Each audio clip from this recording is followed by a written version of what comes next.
বাংলাদেশে বড় একটা পরিবর্তন দেখলাম। ঢাকা বিশ্ববিদ্যালয় ডাকসু নির্বাচন।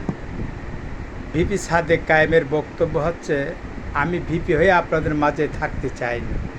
আমি কারো ভাই, কারো ছোট ভাই, কারো বড় ভাই, কেউ আমার বোন, এইভাবে আপনাদের মাঝে থাকতে চাই। আমি ভিপি কায়েম হিসাবে আমি থাকতে চাই না। সবাই আমার জন্য দোয়া করবেন। তার বক্তব্য হলো না, কত বড় মানসিকতা হলে সে এই ধরনের পরিচয় দিয়ে কথা বলতে জানে। অবশ্যই আমাদের একটা বড় প্রাপ্তি পাওনা। সবাই গ্রহণ না করে বিতর্কিত করার চেষ্টা করে। আসলে ভালো মানসিকতা তৈরির জন্য আমরা প্রস্তুতি নয়। অবশ্যই ভালোকে ভালো বলতে হবে, খারাপকে না বলতে হবে। আল্লাহ হাফেজ।